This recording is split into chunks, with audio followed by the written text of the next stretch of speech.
everyone, welcome to today's video. Today I'm going to just start with having a look at something which I use quite a bit here and there when I'm doing projects, not necessarily just collage or mixed media type work, but also in just various random projects, and that is texture paste.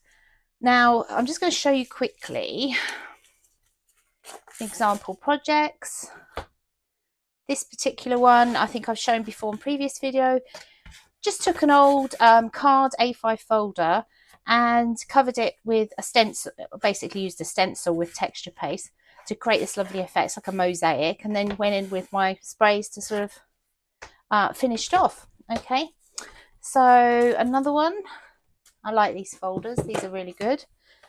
This one, same thing again, just a different stencil. You can see the line down the middle because obviously you're moving the stencil, but I wasn't too worried about that. This is just a folder where I keep my upside down, where I keep my stamps, the stamps that I've made with the sentiments which I like, and it's just nice to have something that looks a bit different.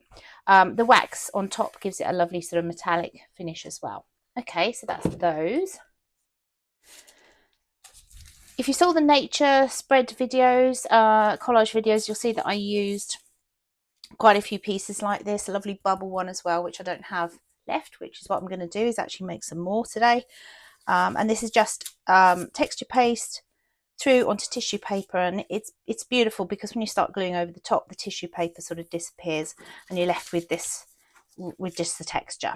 Okay, so finally, well, there's a mosaic bit there as well.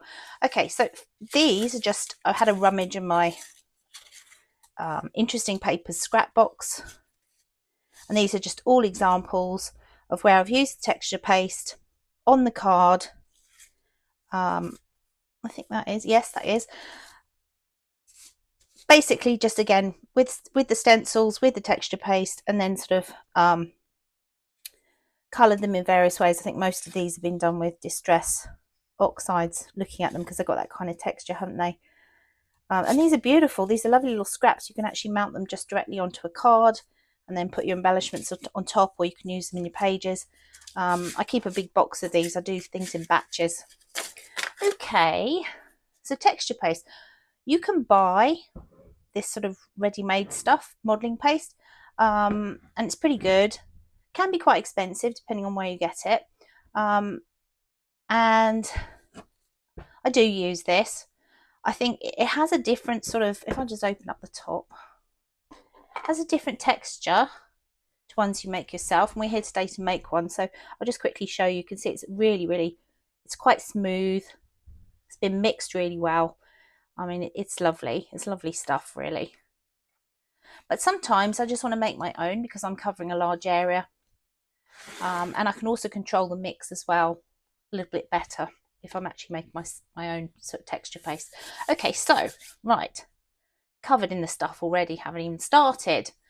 I am going to show you just a quick recipe that I've used in the past. Now, the thing to say with it, there are different recipes out there that you can try. You don't have to do this one. This is just one that I have used. And the other thing that I need to say is you need to be a little bit careful, because depending on the quality of the things you use, or the brand of the things you use, or whatever, you're going to get maybe different effects, different sort of thicknesses. So it's really a sort of touch and feel, suck and see type situation. Try and just experiment to find the mix that you like. Obviously, the climate that you're in is probably going to affect things a bit as well if you're in a drier climate. So this is just one that I've used, and in all good cookery show tradition, I've got my pots out. But what I haven't done is get a pot to mix it in, because I'd already made some up in here. And I want to sort of mix it with you. So I'm just going to pause this video. Don't want to start again, so I'm just going to pause it. Okay, so as we're doing the cookery theme, I've gone for a rather natty little ice cream bowl that I found. I'm not going to use this for food again, obviously, but I'm going to use my dirty old spoon there. I don't think that matters. This one I made up earlier. It's interesting because it's actually quite runny, and this is what I mean by experimenting a bit. I just have to add a bit more talcum powder to this one, I think. because it really depends on what you're putting in there in terms of, I'll explain about that in a minute. So obviously we've got, for this recipe, I'm using a talcum powder. I love this because you get the smell as well, but you do need to be a bit careful when you're measuring out, because you'll just be there in clouds of talcum powder, breathing it all in. I don't think it's terribly good for you, so take care. I'm using some ready mix paint here because it's cheap. I think I got that in the pound store, but it has I will show you, it has got quite a different sort of thickness to it, I suppose, than using perhaps like an acrylic paint, which will be a bit thicker. So this is what I mean about the sort of finished result, which sort of depends on what you're putting in there.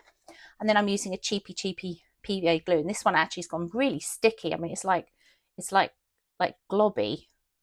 I'm not going to open it, but you get the idea.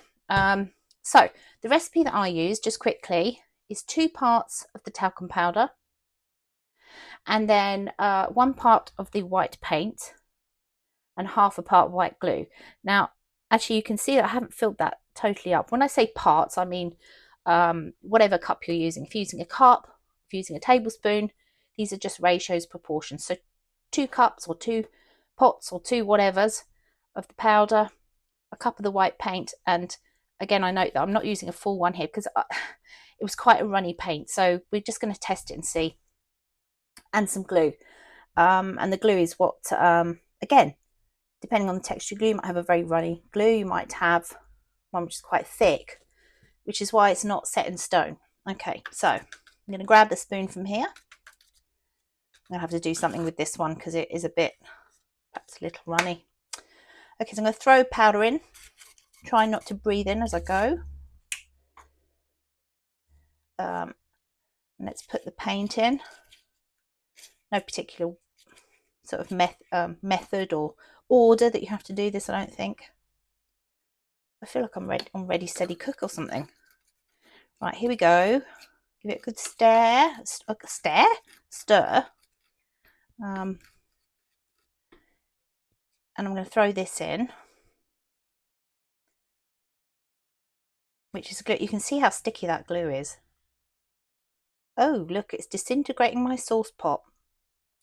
Not going to be able to use that again, are we? These are great, actually. You can get these, I don't know where I got them. I think I got it off Amazon, but I just throw them away. The other thing is the coffee capsule pots, and they'll come out at some point. And I, at one point, had loads of those, so I was just reusing those. I'm talking about the ones that look like pots, not the ones that are flat. So I'm giving this a good old mix. Now, it's interesting because this mixture looks nothing like this one. And yet we haven't got the second pot of talcum powder in there. I almost said flour then. I think I'm too much into the baking here. So you see I'm mixing in. I am probably going to have to put a little bit more paint or glue into this because that is looking fairly thick. And again, it depends what you're doing. If you make it too runny, I find that it basically, when you put it through your stencil, it just flattens. You don't get the texture that you want. I'm kind of doing this by eye. Do you remember I didn't actually put a full pot in of the paint? So I'm still going with it. I'm being much more cautious with this one. You didn't see me make the previous one where I just threw everything in. I was a bit gung-ho and ended up with something perhaps a little runny. But I think we've gone the other way with this one. This one's looking like a cookie mixture or something. This is going to be a short video as well. I don't even know why it's taking me so long to do this. But yeah, I'm going in for more. Kind of feel like it doesn't really matter because you can throw back some talcum powder in. Okay, this is better. Not desperately smooth, but you know, stick at it. It's almost like I've got ice cream in here, isn't it? It's like a sort of ice cream sundae thing. Okay, so we're getting there. We're getting there. Right, this is getting smoother. This is where you're going to burn your calories, stirring. And just keep going, keep going. This is probably really boring to watch.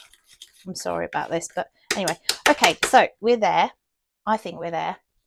And that is because that, very nice, but a little thin.